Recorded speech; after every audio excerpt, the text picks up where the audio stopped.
Praise Lord. ഒരു അനുഗ്രഹിക്കപ്പെട്ടൊരു പ്രബോധനമായിരുന്നു. തീർച്ചയായിട്ടും നമ്മൾ ദൈവത്തിന്റെ കൃപയെ പറ്റി കൂടുതൽ അറിയേണ്ടതായിട്ടുണ്ട്. ദൈവത്തെ പറ്റി തന്നെ നമ്മൾ കൂടുതലായി അറിയേണ്ടതായിട്ടുണ്ട് എന്നുള്ളതാണ്.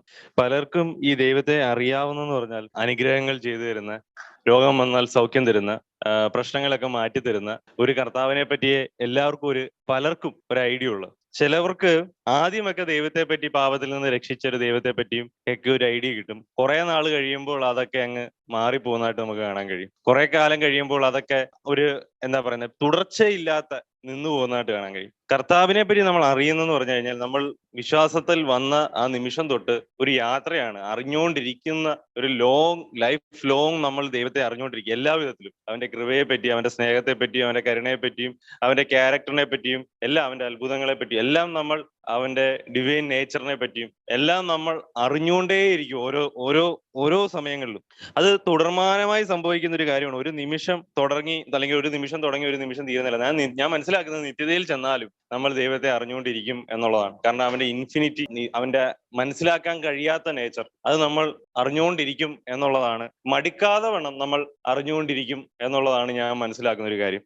അപ്പോൾ ഒരു വിശ്വാസിയുടെ ജീവിതത്തിൽ ഏറ്റവും മനോഹരമായ സംഭവം എന്ത് എന്ന് പറഞ്ഞു കഴിഞ്ഞാൽ അത് ദൈവത്തെ കണ്ടെത്തുന്നത് തന്നെയാണ്. അവൻ ദൈവത്തെ കണ്ടെത്തുന്നതിനാണ് അവന്റെ ജീവിതത്തിൽ ആദ്യമായി തന്നെ ഒരു മനോഹരമായ ഒരു സംഭവം നടക്കുന്നത്. അത് കണ്ടെത്തൽ ആത്മീകമായി നടന്നെങ്കിലേ അതൊരു സംതൃപ്തിയായി തോന്നത്തുള്ളൂ. കണ്ടെത്തൽ വെറും ഭൗതികമായി നടന്നു കഴിഞ്ഞാൽ അതൊരു ഭൗതിക സംതൃപ്തിയായി തരത്തുള്ളൂ. അതായത് ഇപ്പോൾ അത്ഭുതം നടത്തുന്ന എല്ലാ ദൈവങ്ങളെക്കാളും ശക്തിയുള്ള ദൈവമാണ് യേശു എന്ന് മനസ്സിലാക്കി കഴിഞ്ഞാൽ അതൊരു ഭൗതിക സംതൃപ്തി നൽകും. പക്ഷെ ആത്മീകമായ ഒരു ആനന്ദം, ഒരു ജോയ് നൽകത്തില്ല, സന്തോഷം നൽകത്തില്ല. നമ്മൾ കഴിഞ്ഞ ദിവസം സന്തോഷത്തെ പറ്റി പറയുമ്പോൾ അവിടെ ഈ സന്തോഷം എന്നുള്ള വാക്കിനേക്കാളും ഇംഗ്ലീഷിൽ റിജോയ്സ് എന്നും പറഞ്ഞാണ് കൊടുത്തിരിക്കുന്നത്.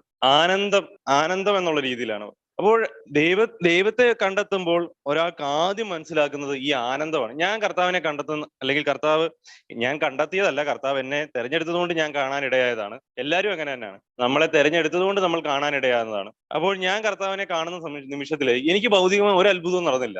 പക്ഷെ ഒരു അത്ഭുതവും നടന്നില്ലേലും എൻ്റെ ഉള്ളിലൊരു ആനന്ദം ഉണ്ടായിരുന്നു. ഒരു പറഞ്ഞു മനസ്സിലാക്കാൻ കഴിയാത്ത, ഭൗതികമായ സാഹചര്യങ്ങൾ കൊണ്ട് സംതൃപ്തി, അല്ലെങ്കിൽ പ്രകടമല്ലാത്ത, ഭൗതികമായ സാഹചര്യങ്ങൾ കൊണ്ട് പ്രകടമായി വരാത്ത ഒരു അന്ന് ആത്മീക സന്തോഷമാണ് ഇതെന്നൊന്നും എനിക്ക് അറിയത്തുകൂടിയില്ലായിരുന്നു. ഇതാണ് ആത്മീക സന്തോഷം എന്ന് പോലും അറിയത്തില്ലായിരുന്നു കർത്താവിനെ അറിഞ്ഞ നിമിഷം. പക്ഷെ എന്തെന്നറിയാത്ത, മനസ്സിലാക്കാൻ, ഞാൻ അതിനെ പല രീതിയിലായിരുന്നു മനസ്സിലാക്കി. ഇതെന്താണ്, എനിക്ക് ഇതിനകത്ത് എന്താണ് ഒരു സന്തോഷം, എനിക്ക് മനസ്സിലാക്കാൻ കഴിയാത്ത, എനിക്ക് ബുദ്ധി കൊണ്ട് ഗ്രഹിക്കാൻ കഴിയാത്ത എന്തോ ഒരു സമാധാനം, സകല ബുദ്ധിയും കവിയുന്ന ദൈവിക സമാധാനം നമ്മൾ ബൈബിളിൽ പറയുന്നില്ലേ? ആ ദൈവിക സമാധാനം ഭൗതിക തലങ്ങൾക്ക് അടിസ്ഥാനത്തിലല്ലാത്ത ഒരു ദൈവിക സമാധാനം. ഇതാണ് നമ്മൾ തിരിച്ചറിഞ്ഞു തുടങ്ങുന്നത്. ദൈവത്തെ അറിഞ്ഞു തുടങ്ങുന്ന ഒരു വ്യക്തിക്ക് അനുഭവപ്പെടുന്ന ഒരു ആദ്യത്തെ അനുഭവം എന്ന് പറഞ്ഞാൽ ഈ ഒരു സംതൃപ്തിയാണ്. സാഹചര്യങ്ങൾ എന്തോ ആയാലും, ഏത് സാഹചര്യങ്ങളായാലും, ഏത് പ്രശ്നത്തിന് നടുവിലായാലും ഉള്ളിൽ ദൈവം നൽകുന്ന ഒരു സന്തോഷം.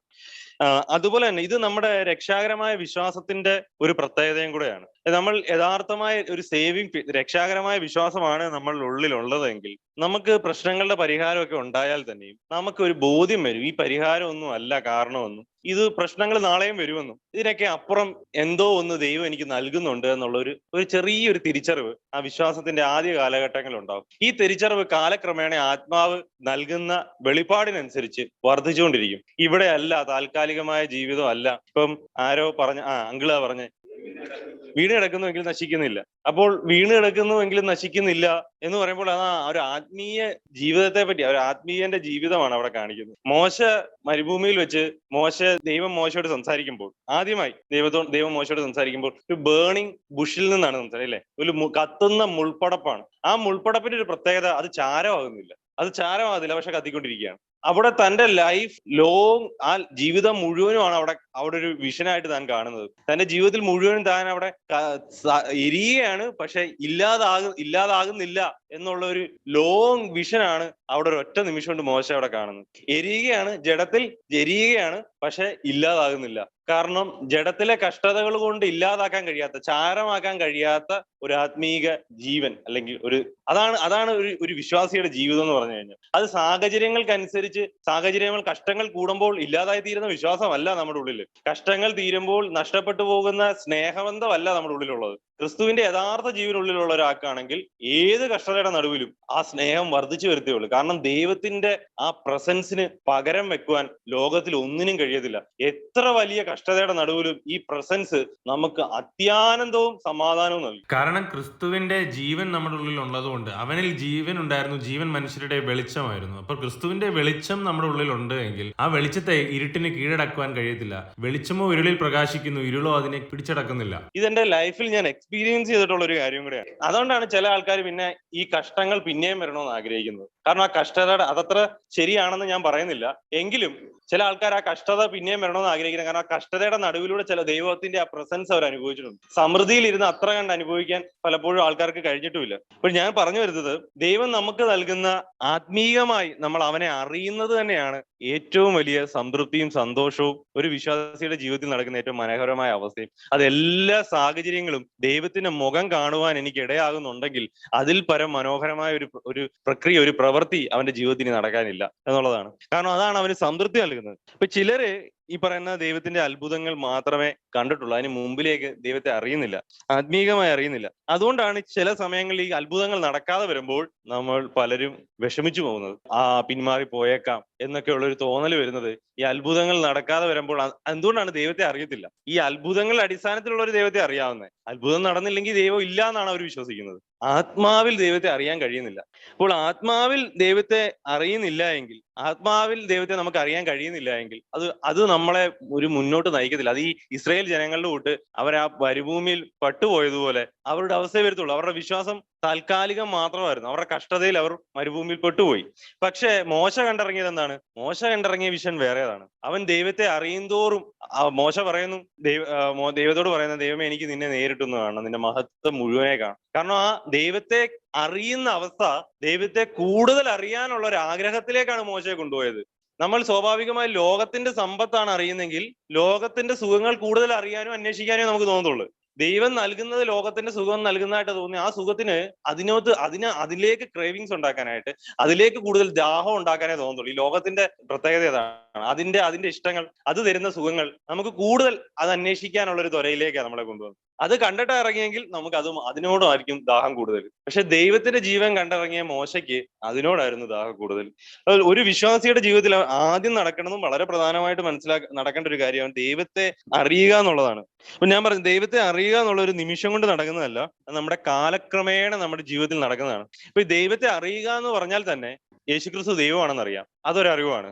നമ്മൾ പ്രാർത്ഥിക്കുമ്പോൾ പ്രാർത്ഥന, ഇപ്പൊ വചനം പറയുമ്പോൾ ഞാൻ ദൈവത്തിന്റെ ആഴങ്ങളെ പറ്റി അറിയുന്നു. ഇത് മാത്രമല്ല, പ്രാർത്ഥിക്കുമ്പോൾ അല്ലെങ്കിൽ ആത്മാവിൽ അല്ലെങ്കിൽ അന്യഭാഷയിൽ ആരാധിക്കുമ്പോൾ ഞാൻ ദൈവത്തിന്റെ ആ പ്രസൻസ് അറിയുന്നു. ഇങ്ങനെ പലരും പല രീതിയിൽ ദൈവത്തെ അറിയുന്നുണ്ട്. അന്യഭാഷയിൽ പ്രാർത്ഥിക്കുമ്പോൾ ദൈവത്തിന്റെ പ്രസൻസ് അറിയുന്നു, ചിലവർ കൂടി വരുന്നു പ്രാർത്ഥിക്കുമ്പോൾ ദൈവത്തിന്റെ പ്രസൻസ് അറിയുന്നു, അത്ഭുതങ്ങൾ നടക്കുമ്പോൾ ദൈവത്തിന്റെ പ്രസൻസ് അറിയുന്നു, അല്ലെങ്കിൽ വചനത്തിന്റെ വെളിപ്പാടുകൾ പറയുമ്പോൾ ദൈവത്തിന്റെ ജ്ഞാനം എന്തെന്ന് അറിയുന്നു. ദൈവത്തിന്റെ വലിയ വലിയ ജ്ഞാനത്തെ പറ്റി പറയുമ്പോൾ, അവന്റെ ഡിസൈനെ പറ്റി പറയുമ്പോൾ പല ആൾക്കാരും എത്ര വലിയ ദൈവമാണ്, എത്ര ശക്തനാണ്, ഈ സൃഷ്ടികൾ കാണുമ്പോൾ ദൈവത്തെ പറ്റി അറിയുന്നു.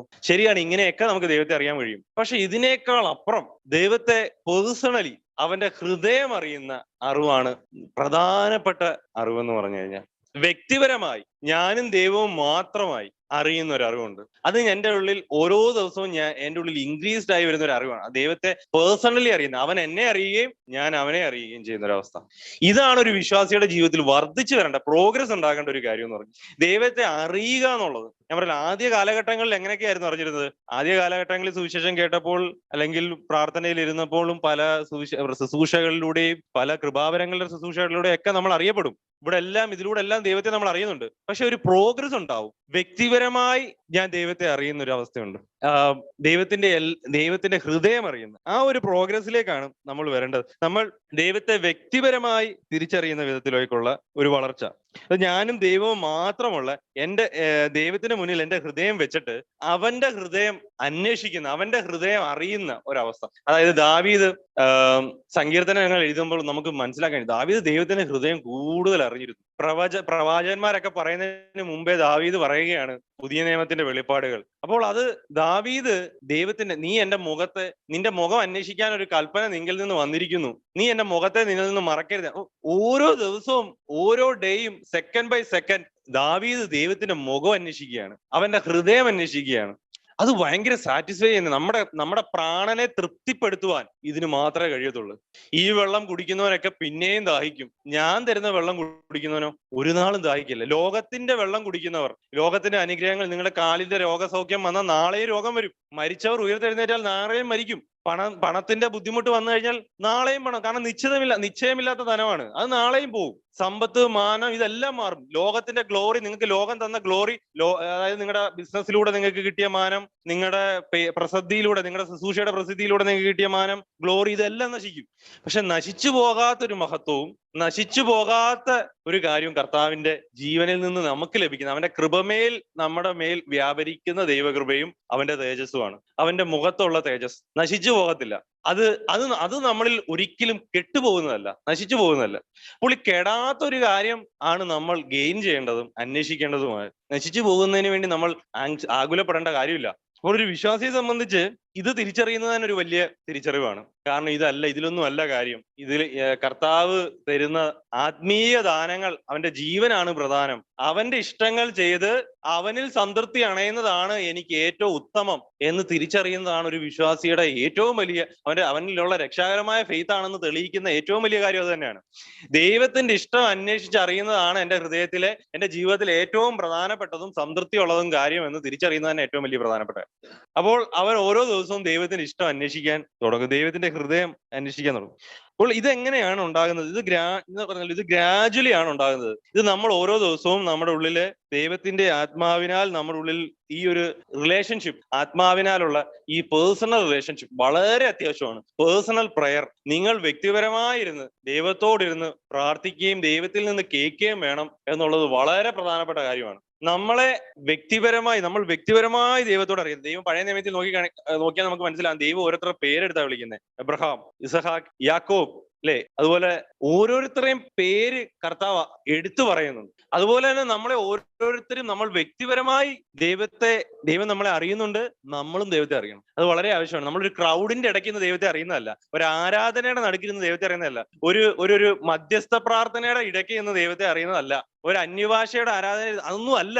വ്യക്തമായി ദൈവത്തിന്റെ ഹൃദയം, അന്യഭാഷ നമ്മൾ ആരാധിക്കുമ്പോൾ നമ്മൾ അറിയുന്നില്ല എന്തുവാ നമ്മൾ പറയുന്നതെന്ന്. അതാണ് വേറൊരു കാര്യം എന്ന് പറഞ്ഞത്. പക്ഷേ ദൈവത്തിന്റെ ഹൃദയം വ്യക്തമായി എനിക്ക് മനസ്സിലാക്കത്തക്ക വിധം ഞാൻ അറിയുന്നതാണ് ഒരു വലിയ തിരിച്ചറിവ്. ഒരു സയന്റിഫിക്കേഷന്റെ ഒരു ഹയർ ലെവലാണ്. നമുക്കറിയാം ലൂക്കോസിന്റെ സുവിശേഷം അതിന്റെ 10-ാം അധ്യായം 42-ാമത്തെ വാക്യം വായിക്കാവോ? എന്നാൽ അല്പമേ വേണ്ടൂ, അല്ല ഒന്ന് മതി. മറിയ നല്ല അംശം തിരഞ്ഞെടുത്തിരിക്കുന്നു, അത് ആരും അവളോട് അപകരിക്കുകയുമില്ല. എന്നാൽ അല്പമേ വേണ്ടൂ, അല്ല ഒന്ന് മതി. മറിയ ഇവിടെ കാണിച്ചത് ഒരു വലിയ ഒരു റെവലേഷൻ തന്നെയാണ്. മറിയ എന്തെടുത്തു? അല്പമേ വേണ്ടൂ, അല്ല ഒന്നു മതി. ഒരു കാര്യം മാത്രം മതി. അവന്റെ പാദപീഠത്തിൽ ഇരിക്കുക, അവനിൽ നിന്ന് അറിയുക, അവനെ അറിയുക, അവന്റെ ഹൃദയം എന്തെന്നറിയുക, അവൻ എന്താണ് പറയുന്നതെന്ന് കേൾക്കുക. ഇതാണ് ഒരു വിശ്വാസിയുടെ ജീവിതത്തിൽ ഏറ്റവും മനോഹരമായ അവസ്ഥ. ഏറ്റവും മനോഹരമായതും അവസ്ഥ ദൈവത്തിൽ നിന്ന്, ദൈവത്തിന്റെ ഹൃദയം അറിയാം. ഇവിടെ കർത്താവ് തന്റെ ഭവനത്തിൽ വന്നപ്പോൾ താൻ വേറെ ഒന്നിലും അവൻ എന്തൊക്കെ ചെയ്തു കൊടുക്കണം, ഇങ്ങനെ പലരും ഇനി ഞാൻ കർത്താവിന് വേണ്ടി അധ്വാനിക്കാൻ ഇറങ്ങി, ശുശ്രൂഷയ്ക്ക് ഇറങ്ങുന്നു, ഞാൻ നാട്ടിൽ മുഴുവനും സുവിശേഷം പറയുന്നു, ഞാൻ അവിടെ സുവിശേഷം പറയുന്നു, ഇവിടെ സുവിശേഷം പറയുന്നു, ചർച്ച് വളർത്തുന്നു, പല കാര്യങ്ങൾ ചെയ്യുന്നു നമ്മൾ കർത്താവിന് വേണ്ടി. കർത്താവിന്റെ ഹൃദയം എന്തെന്ന് അറിയുന്നില്ല. കർത്താവിന് എന്താണ് എന്നോട് പറയാനുള്ളതെന്ന് ഞാൻ അറിയുന്നില്ല. നമ്മൾ കുറെ കാര്യം ചെയ്തോണ്ടല്ല കാര്യം, ഒന്നും ചെയ്യണ്ട. മറിയ നല്ല അംശം തിരഞ്ഞെടുത്തു. അതേ, ഒന്ന് മാത്രം. അവനോട് കൂടിയിരുന്ന് അവൻ എന്താണ് പറയാനുള്ളതെന്ന് അറിഞ്ഞു. ദൈവത്തെ അറിയുക എന്നുള്ളതാണ് പ്രധാനപ്പെട്ട. അവന്റെ ഹൃദയം എന്താണ്, അവൻ എന്താണ് എന്നെ പറ്റിയുള്ള ഉദ്ദേശം. നിങ്ങളെ ഓരോരുത്തരെയും പറ്റിയും ദൈവത്തിന് വ്യത്യസ്തമായ ഉദ്ദേശങ്ങളാണ്. നിങ്ങൾ എല്ലാവരും യുണീക്കാണ്. ദൈവത്തിന് നമ്മൾ ഓരോരുത്തരെ പറ്റിയും വ്യത്യസ്തമായ ഉദ്ദേശങ്ങളാണുള്ളത്. നമ്മളോട് ഓരോരുത്തരോടും ദൈവം പറയുന്നത് വ്യത്യസ്തമായ കാര്യങ്ങൾ. അതുകൊണ്ട് ഞാൻ ഉപദേശിച്ച എന്നൊരു ഉപദേശ രീതിയല്ല, ഒരു അടിസ്ഥാനമുണ്ട്. ആ അടിസ്ഥാനം എല്ലാവരോടും ഒരേപോലെ, വിളി എല്ലാവരും ഒരേപോലെ, ക്രിസ്തുവിന്റെ തേജസ്സിലേക്കാണ് വിളിച്ചിരിക്കുന്നത്. പക്ഷെ ദൈവം ഇടപെടുന്ന രീതി ഓരോരുത്തരോടും വ്യത്യസ്തമായ രീതിയിലാണ്. ദൈവം അവരെ നടത്തുന്നതിനനുസരിച്ച് അത് ദൈവത്തിൽ നിന്ന് തന്നെ കേട്ട് നമ്മൾ അറിയേണ്ടതായിട്ടുണ്ട്. ആ അറിവ് മാത്രമേ നമുക്ക് ആ ക്രിസ്തീയ ജീവിതത്തിൽ നമുക്ക് ഗുണകരമാകത്തുള്ളൂ. ദൈവത്തെ അറിയുക എന്നുള്ളത് തന്നെ വളരെ പ്രധാനപ്പെട്ട. അത് തന്നെയാണ് നമ്മുടെ മുന്നോട്ടുള്ള ക്രിസ്തീയ ജീവിതത്തിൽ. ഞാൻ എൻ്റെ അപ്പനെ നന്നായി അറിയുന്നു എന്നുള്ള ബലമാണ് എന്നെ ഓരോ ദിവസവും നടത്തുന്നതും സന്തോഷവും സമാധാനവും ഉള്ളവനാക്കുന്നത്. എൻ്റെ അപ്പനെ നന്നായി അറിയുന്നു എന്ന് എനിക്ക് ധൈര്യത്തെ എൻ്റെ ഏത് സാഹചര്യത്തോടും എനിക്ക് പറയാൻ കഴിയും. ഞാൻ ബുദ്ധിമുട്ടായിക്കോട്ടെ, വിഷമമായിക്കോട്ടെ, സാമ്പത്തിക മാന്ദ്യത്തിലായിക്കോട്ടെ, ദുഃഖ ദുഃഖത്തിലായിക്കോട്ടെ, ടെംപ്റ്റേഷന്റെ നടുവിലായിക്കോട്ടെ, പാപത്തിന്റെ പടുകുഴിയിലായിക്കോട്ടെ, എന്റെ അപ്പനെ ഞാൻ അറിയുന്നു, ഞാൻ അവനെ അറിയുന്നു, അവൻ എന്നെയും അറിയുന്നു. അവനെ ഞാൻ അറിയുന്നു എന്ന് മാത്രമുള്ളതല്ല, അവൻ എന്നെയും അറിയുന്നു. അതാണ് ഒരു വിശ്വാസിയുടെ ജീവിതത്തിൽ ഏറ്റവും മനോഹരമായ ഒരു അവസ്ഥ. വേറെ എന്ത് നടന്നാലും ഇത് നടന്നില്ലെങ്കിൽ ഒരു കാര്യമില്ല. യോഹന്നാന്റെ സുവിശേഷം 17 അധ്യായം അതിന്റെ 3-ാമത്തെ വാക്യം പറയുന്നു,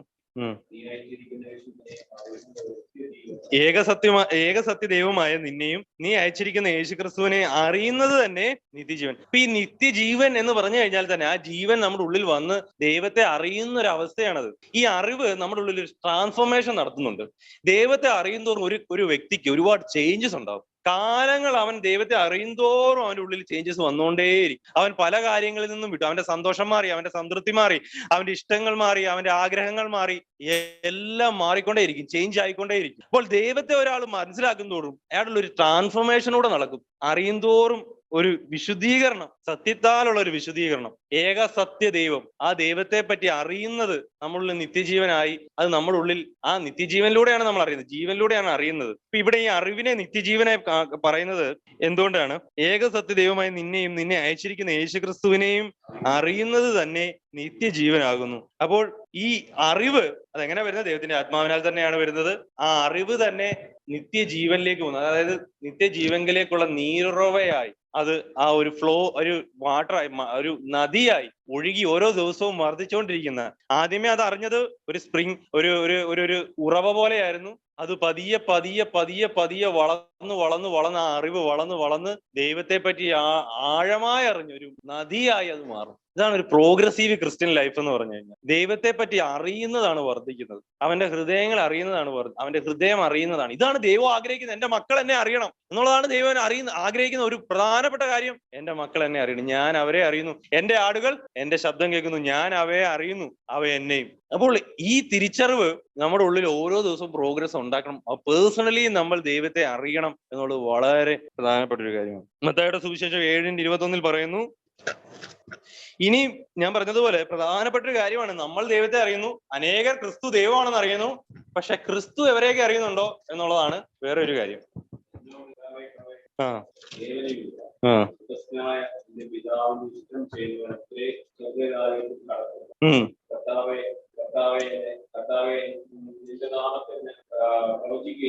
നിന്റെ നാമത്തിൽ ഭൂതങ്ങളെ പുറത്താക്കുകയും നിന്റെ നാമത്തിൽ വളരെ വീരപ്രവൃത്തികൾ പ്രവർത്തിക്കുകയും ചെയ്യുകയോ അന്ന് പലരും ആ നാളെ നിന്നോട് പറയും, അന്ന് ഞാൻ അവരോട്, ഞാൻ ഒരു നാളും നിങ്ങളെ അറിഞ്ഞിട്ടില്ല, അധർമ്മം പ്രവർത്തിക്കുന്നവരെ എന്നെ വിട്ടു പോകുകയും.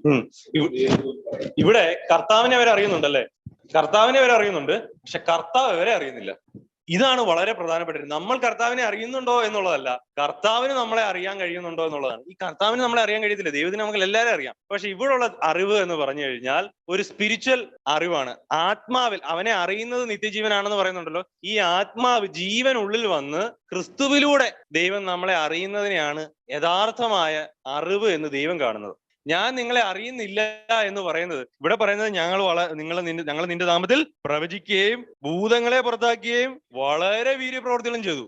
അവർ വളരെ വീര്യപ്രവൃത്തി ചെയ്തു. അന്യഭാഷയൊന്നും അല്ല അവർ ചെയ്തത്, അതിനൊക്കെ അപ്പുറം വലിയ വീര്യപ്രവൃത്തികളാണ് ചെയ്തത്. ഭൂതങ്ങളെ പുറത്താക്കി, പ്രവചിച്ചു, വലിയ വീര്യപ്രവൃത്തികളെല്ലാം ചെയ്തു. പക്ഷെ കർത്താവിനെ അവരെ ഒരിക്കലും അറിയുന്നില്ല. കർത്താവിനെ അവരെ അറിയുന്നില്ല എന്ന് പറയുന്നത് ഇതൊരു വലിയ വേദനയുള്ള ഒരു കാര്യമല്ലേ? കർത്താവിനെ അറിയാം, കർത്താവേ എന്നും പറഞ്ഞ് നടക്കുന്നുണ്ട്, പക്ഷെ കർത്താവിനെ അവരെ അറിയത്തില്ല. ദൈവം എങ്ങനെയാണ് നമ്മളെ അറിയുന്നത്? അതെങ്ങനെയാണ് നാം അറിയുന്നത്? ദൈവം എങ്ങനെയാണ് എന്നെ അറിയുന്നുണ്ട് എന്ന് ഞാൻ അറിയുന്നത്? 1 കൊരിന്ത്യർ ലേഖനം 8-ാം അധ്യായം 3-ാമത്തെ വാക്യം.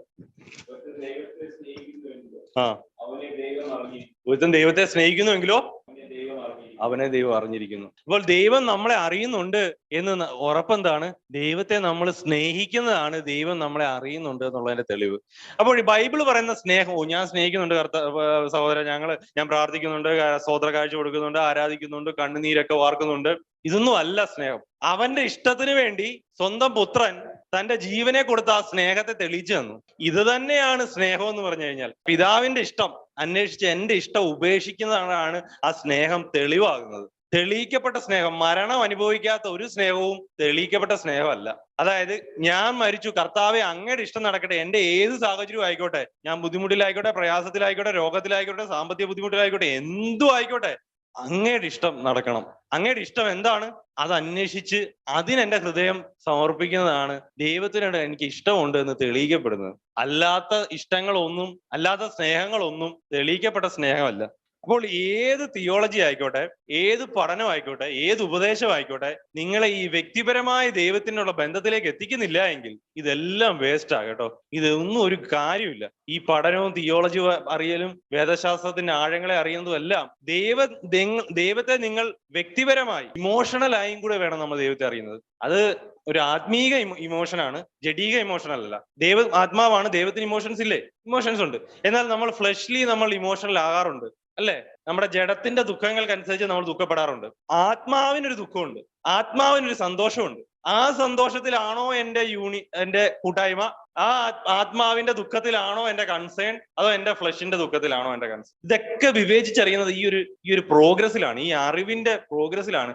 ആത്മാവിന്റെ സന്തോഷത്തിലേക്കും ആത്മാവിന്റെ ആ ഒരു ദുഃഖം എന്തെന്ന തിരിച്ചറിവിലേക്കും ഒക്കെ നമ്മൾ വരുന്നത്. അപ്പൊ ദൈവമായിട്ടുള്ള ഈ സ്ട്രോങ് റിലേഷൻഷിപ്പ് അത് നമ്മളിലേക്ക് വരുന്നില്ല എങ്കിൽ നമുക്ക് ഈ തിയോളജിയോ ഉപദേശമോ ഒന്നും ഒരു കാര്യവും ഇല്ല എന്നുള്ളതാണ് ഞാൻ മനസ്സിലാക്കുന്നത്. അത് അത്ഭുതങ്ങളും അടയാളം കണ്ടിട്ട് ഒരാള് ദൈവത്തെ അന്വേഷിക്കുന്ന പോലാണ് ഈ തിയോളജിയുടെ മർമ്മങ്ങൾ കണ്ടിട്ട് ഒരാൾ ദൈവത്തെ അന്വേഷിക്കുന്നത്. രണ്ടും വലിയ വ്യത്യാസമൊന്നുമില്ല. നിങ്ങൾ ക്രൂശിക്കപ്പെട്ട ക്രിസ്തുവിനെ, അവന്റെ ലൈഫും അവന്റെ തേജസ്സും നിങ്ങൾ അട്രാക്റ്റഡ് ആയിട്ടാണോ, ഈ ക്രൂശ് ചുമക്കാനായിട്ടാണോ ഇവിടോട്ട് വന്നിരിക്കുന്നത്, എങ്കിൽ മാത്രമാണ് നമ്മൾ യഥാർത്ഥ റൂട്ടിലാണ് എന്ന് തെളിയിക്കുന്നത്. അതല്ല തിയോളജി കണ്ടിട്ടോ വചനം കണ്ടിട്ടോ. സംഭവം എന്താണെന്നറിയോ? നമ്മൾ ഇപ്പോഴും ഒരു കാര്യത്തിലെ ദൈവഹിതം അറിയാൻ, അല്ലെങ്കിൽ ഒരു കാര്യം എങ്ങനെ ചെയ്യണമെന്നറിയാൻ ഒരു പാസ്റ്ററോട് ചോദിക്കുകയോ ഒരു ദേവദാസനോട് വിളിച്ചു ചോദിക്കുകയോ ചെയ്യരുതെന്നല്ല ഞാൻ പറയുന്നത്. ചെയ്യരുതെന്ന് ഞാൻ പറയുന്നില്ല, ശ്രദ്ധിക്കണം. പക്ഷെ അതെന്താണ് അങ്ങനെ വരാൻ കാരണം? നമുക്ക് ദൈവത്തെ അറിയാൻ കഴിയാത്തോണ്ടല്ലേ? ദൈവം എന്ത് ചിന്തിക്കുന്നതെന്ന് എനിക്ക് തിരിച്ചറിയാൻ കഴിയാത്തോണ്ടല്ലേ? ദൈവം എന്ത് പറയാൻ ഉദ്ദേശിക്കുന്നത് തിരിച്ചറിയാൻ കഴിയാത്തോണ്ടല്ലേ? അപ്പോൾ അതാണ് ഒരു പ്രോഗ്രസ് ഉണ്ടാകേണ്ടത്. ദൈവം ആ വ്യക്തിയെ നടത്തുന്ന വിധമേ ആയിരിക്കത്തില്ല എന്നെ നടത്തുന്നത്. ഇപ്പൊ എന്നോട് വിളിച്ചു ചോദിച്ചാൽ ഞാൻ എന്നെ നടത്തുന്ന ഒരു വിധത്തിന്റെ അടിസ്ഥാനത്തിലായിരിക്കും നിങ്ങളോട് പറയുന്നത്. എന്നെ നടത്തുന്ന പരിജ്ഞാനമേ ആയിരിക്കത്തില്ല വേറെ ഒരാളെ നടത്തുന്നത്. അത് വ്യത്യസ്തമായിരിക്കും. അപ്പോൾ ആ വ്യക്തിയോട് ദൈവത്തിന്റെ ആത്മാവ് അവന്റെ ഉള്ളിൽ എന്തിനായിരിക്കുന്നത്?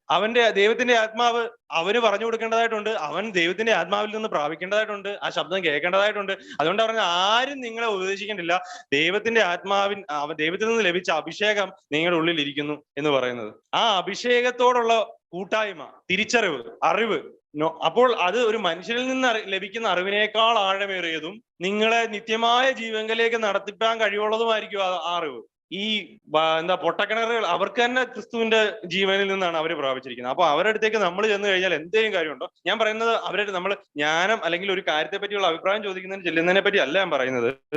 നമ്മൾ ദൈവത്തിന്റെ കാര്യങ്ങൾ അറിയണമെങ്കിൽ, ദൈവത്തിനെ പറ്റി അറിയണമെങ്കിൽ, ദൈവത്തിന് എന്നെ പറ്റിയുള്ള പർപ്പസിനെ പറ്റി അറിയണമെങ്കിൽ, ഉദ്ദേശത്തിനെ പറ്റി അറിയണമെങ്കിൽ നമ്മൾ ആദ്യം ചെല്ലേണ്ടത് ദൈവത്തിന്റെ അടുത്താണ്. കാരണം ദൈവത്തിൽ നിന്നാണ് അറിയേണ്ടത്, അല്ലാതെ നമ്മൾ മറ്റൊരാളിൽ നിന്നല്ല അറിയുന്നത്. പേഴ്സണലി നമ്മൾ ദൈവത്തിൽ നിന്ന് അറിയപ്പെടണം. അവിടെയാണ് ആ അറിവിന്റെ പ്രോഗ്രസ് ഉണ്ടാകുന്നത്. ദൈവത്തിന്റെ ഹൃദയം അങ്ങനെ ഞാൻ അറിയത്തുള്ളൂ. അല്ലെങ്കിൽ എനിക്ക് ഭയങ്കര സ്ട്രേഞ്ച് ആയിരിക്കും ദൈവം. അവന്റെ വഴികൾ എനിക്ക് ഭയങ്കര സ്ട്രേഞ്ച് ആയിരിക്കും. എനിക്ക് ഭയങ്കര അപരിചിതമായിരിക്കും. എനിക്ക് മനസ്സിലാക്കാൻ കഴിയുന്നില്ല. അപ്പോൾ ഇവിടെ പറയുന്നു, ദൈവത്തെ ഞാൻ സ്നേഹിക്കുന്നുവെങ്കിൽ ദൈവം എന്നെ അറിയുന്നു എന്നുള്ളതിന്റെ തെളിവാണെന്നല്ലേ 1 കൊരിന്ത്യർ ലേഖനം 8:3 പറയുന്നത്. 1 യോഹന്നാന്റെ ലേഖനം അതിന്റെ 2:4 അവനെ അറിഞ്ഞിരിക്കുന്നു എന്ന് പറയുകയും അവന്റെ കൽപ്പനകളെ പ്രമാണിക്കാതിരിക്കുകയും ചെയ്യുന്നവൻ കള്ളനാകുന്നു. ഇവിടെ മുമ്പ് പറഞ്ഞ ദൈവത്തെ അറിയുന്നത് എന്താണ് അതിന്റെ തെളിവ്?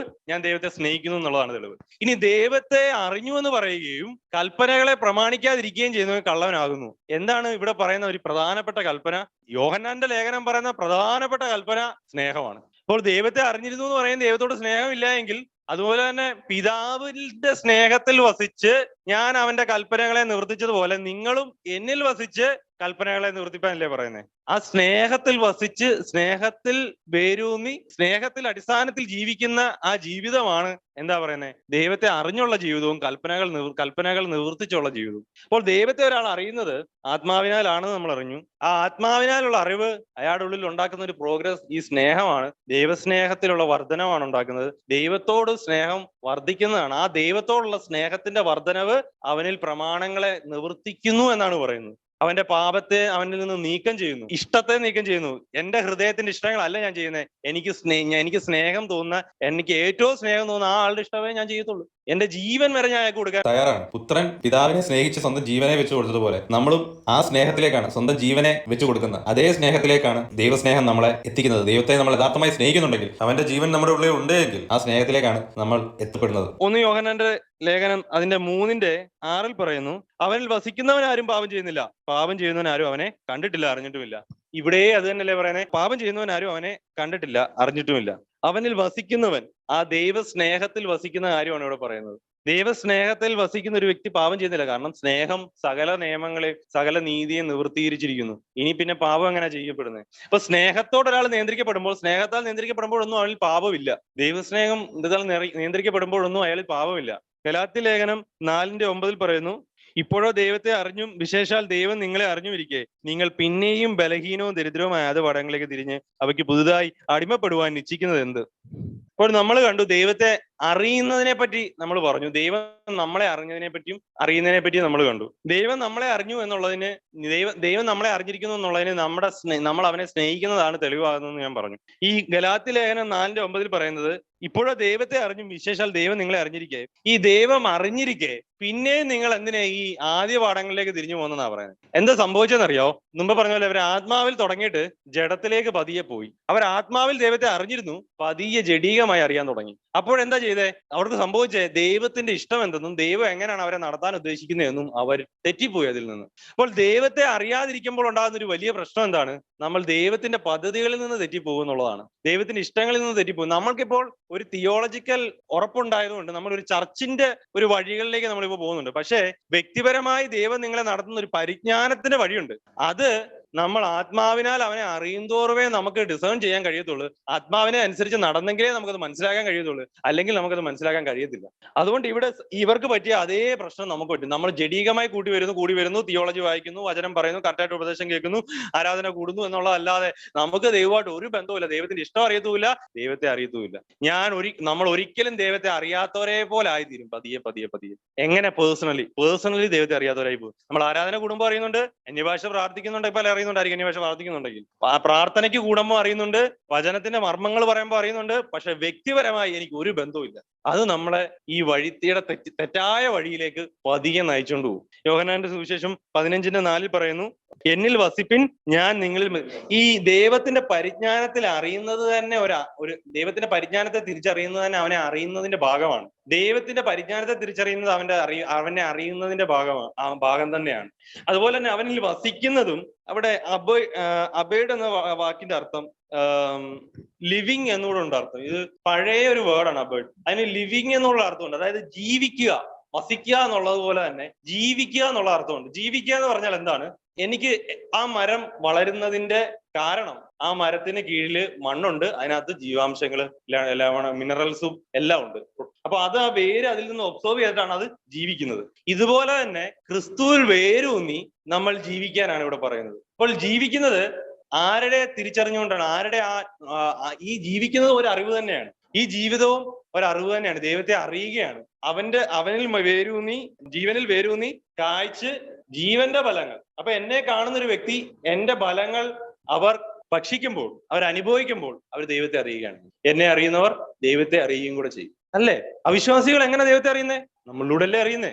അവിടെ നമ്മളിൽ എന്തായിരിക്കണം? ദൈവത്തിന്റെ അറിവായിരിക്കണം, ദൈവത്തിന്റെ നോളജ് ആയിരിക്കണം, ദൈവത്തിൽ വേരൂന്നി ആയിരിക്കണം, ദൈവത്തിന്റെ ശ്വസയായിരിക്കണം. എന്നാലേ അവിശ്വാസികൾ എന്നെ കാണുമ്പോൾ ദൈവത്തിന്റെ ജ്ഞാനം കാണാൻ കഴിയത്തുള്ളൂ. അതുപോലെ 1 കൊരിന്ത്യർ ലേഖനം അതിന്റെ 13-ാം വാക്യം, ഇപ്പോൾ നാം കണ്ണാടിയാൽ കടമൊഴിയായി കാണുന്നു, അപ്പോൾ മുഖാമുഖമായി കാണും. ഇപ്പോൾ നാം അംശമായി അറിയുന്നു, അപ്പോഴോ നാം അറിയപ്പെട്ടതുപോലെ തന്നെ അറിയും. പൗലോസ് ഇവിടെ പറയുന്നു, ഇപ്പോൾ ഞാൻ അംശമായി അറിയുന്നു, അപ്പോഴോ ഞാൻ അറിയപ്പെട്ടതുപോലെ പൂർണ്ണമായും അറിയുന്നു. അപ്പോൾ പിതാവിന്റെ അടുത്ത് ദൈവത്തെ നേരിട്ട് കാണുമ്പോൾ ഇപ്പോൾ അറിഞ്ഞ ആ അറിവിന്റെ അതേ രീതിയിൽ തന്നെയാണ് അവിടെ ചിലപ്പോൾ വ്യത്യസ്തമായ ഒരു ദൈവത്തെ അല്ല അറിയുന്നത്. പൗലോസ് ലോകത്തിലും ദൈവത്തെ പറ്റി ക്രിസ്തുവിൽ മനസ്സിലാക്കിയിരിക്കുന്നു. ആ അറിവിന്റെ തികവിലേക്കാണ് പോകുന്നത്. ഇതുപോലെ തന്നെ നമ്മളും ഈ ലോകത്തിലായിരിക്കുമ്പോൾ ഈ അറിവിന്റെ ഒരു പ്രോഗ്രസ് നമ്മുടെ ജീവിതത്തിലും ഉണ്ടാകും. നമ്മൾ അവിടെ ചെല്ലുമ്പോൾ നമുക്ക് ഒരു പരിചയമില്ലാത്ത ഒരാളെ ആയിരിക്കില്ല കാണുന്നത്. നമ്മൾ കേട്ട് അനുഭവിച്ചറിഞ്ഞ് നമ്മൾ അറിഞ്ഞുകൊണ്ടിരുന്ന ആ അറിവിന്, ആ ദൈവത്തെ തികവിൽ അറിയുകയാണ് ചെയ്യുന്നത് അവിടെ ചെല്ലുമ്പോൾ. ഉദാഹരണം പറയുകയാണെങ്കിൽ, ഇപ്പോൾ എൻ്റെ അച്ഛൻ, ഞാൻ ജനിച്ച സമയം തൊട്ടേ വിദേശത്തായിരുന്നു. ഞാൻ അച്ഛനെ എൻ്റെ അറിവ് അറിയാൻ തുടങ്ങുന്ന കാലത്ത്, അതായത് ഞാൻ ബേബി ആയിരിക്കുമ്പോൾ ഞാൻ അറിയുന്നില്ല, ഞാൻ പല രീതിയിലാണ് അറിയുന്നത്. പക്ഷെ ഞാൻ വളർന്ന് ഒരു അറിവ് വെച്ച കാലം തൊട്ട് ഞാൻ അച്ഛനോട് സംസാരിക്കുകയും അച്ഛൻ എന്നോട് സംസാരിക്കുകയും ഒക്കെ ചെയ്യുന്നുണ്ട്. കുറേ കാലങ്ങൾക്ക് ശേഷം അച്ഛനെ ഞാൻ നേരിട്ട് കാണുമ്പോൾ എനിക്ക് ഒരിക്കലും പരിചയമില്ലാത്ത ഒരാളെ പോലെ എനിക്കൊരിക്കലും ഫീൽ ചെയ്യത്തില്ല. ഞാൻ കണ്ടിട്ടില്ലാത്ത അല്ലെങ്കിൽ ഒരു പരിചയമില്ലാത്ത ഒരാളെ പോലെ ഫീൽ ചെയ്യത്തില്ല. ഞാൻ കേട്ടറിഞ്ഞ്, ഞാൻ സംസാരിച്ചറിഞ്ഞ് ആ ആളെ തന്നെയാണ് ഞാൻ നേരിട്ട് കാണുന്നത്. അപ്പോൾ എനിക്ക് ഉണ്ടാകുന്നത് ആ ഫോണിലൂടെ കേട്ടതിൻ്റെ ഒരു കംപ്ലീറ്റ്നെസ് ഇല്ല, ഒരു പൂർണ്ണതയില്ല ആ അറിവിന്. നേരിട്ട് കാണുമ്പോൾ ആ അറിവ് പൂർത്തീകരിക്കപ്പെടുകയാണ് ചെയ്യുന്നത്. എഫേസ്യ ലേഖനത്തിൽ പറയുന്നു, നമ്മൾ ക്രിസ്തുവിൽ പിതാവിന്റെ വലതുവശത്ത് നമ്മളെ ഇരുത്തിയിരിക്കുന്നു എന്നാണ് പറയുന്നത്. അപ്പോൾ എന്റെ പൊസിഷൻ എവിടാ? പിതാവിന്റെ വലതുവശത്താണ്. പിതാവിന്റെ വലതുവശത്ത് ക്രിസ്തുവിൽ ആണ് ഇരിക്കുന്നത്. പുത്രന്റെ സ്ഥാനത്താണ്, ദൈവത്തിന്റെ പുത്രന്റെ സ്ഥാനത്താണ് ഞാൻ ഇരിക്കുന്നത്. അപ്പോൾ പുത്രൻ അറിയുന്നത് പോലെ, ക്രിസ്തുവിലായിരിക്കുമ്പോഴെല്ലാം ഞാൻ പുത്രൻ അറിയുന്ന പോലെ ആ അറിവിലേക്ക് എനിക്ക് ക്രിസ്തുവിൽ എപ്പോഴും ഒരു ആക്സസ് ഉണ്ട്. അപ്പോൾ ഞാൻ അറിയുന്നത് ആരറിയുന്ന പോലെ? പുത്രൻ അറിയുന്ന പോലെ അറിയുന്നത്, ദൈവത്തെ അറിയുന്നത്. ദൈവത്തെ ഞാൻ അറിയുന്നത് പുത്രൻ അറിയുന്നത്. അപ്പോൾ നമ്മളെല്ലാവരും ദൈവത്തെ അനുദിനം ക്രിസ്തു അറിയുന്ന ആ ആത്മാവിൽ, ക്രിസ്തുവിൽ പിതാവിനെ ക്രിസ്തു അറിയുന്നത് പോലെ ആ അറിവിലേക്കാണ് ദൈവം നമ്മളെ ക്ഷണിച്ചിരിക്കുന്നത്. നാം എല്ലാവരും ഈ അറിവിന്റെ ഓട്ടത്തിലാണ്, ക്രിസ്തുവിനെ അറിയാനുള്ള ഓട്ടത്തിലാണ്. പൗലോസും അങ്ങനെയായിരുന്നു. അപ്പോൾ ഈ അറിവ് നമ്മളെ ജീവിപ്പിക്കുന്നത്, ഓരോ ദിവസവും ജീവിപ്പിക്കുന്നത്, എല്ലാ സാഹചര്യങ്ങളിലും നമ്മളെ നിലനിർത്തുന്നത് ദൈവത്തെ നമ്മൾ അറിയുന്നതിലൂടെയാണ്. പൗലോസ് പറഞ്ഞു, ഞാൻ ആരെ വിശ്വസിക്കുന്നു എന്ന് ഞാൻ അറിയുന്നു, അവൻ എന്റെ ഉപനിധി, ആ ദിവസം വരെ സൂക്ഷിപ്പാൻ ശക്തനെന്നും ഉറച്ചുമിരിക്കുന്നു. നമ്മളെല്ലാവരും ദൈവത്തെ അറിയുന്നതും ദൈവത്താൽ അറിയപ്പെടുന്നതുമായ ആ ഒരു തികഞ്ഞ ആത്മബന്ധത്തിലേക്ക് വളർന്നു വരുവാനും നമ്മളെ ദൈവം ഇടയാക്കട്ടെ. ദൈവം അതിന് നമ്മളെ സഹായിക്കട്ടെ. അങ്ങനെ നമ്മൾ പൂർണ്ണമായും ദൈവത്തെ അറിഞ്ഞുള്ള അറിവിന്റെ യാത്രയിൽ തികവുള്ളവരായിരിക്കാൻ ദൈവം നമ്മളെ സഹായിക്കട്ടെ. ദൈവം നമ്മളെല്ലാവരെയും അനുഗ്രഹിക്കട്ടെ.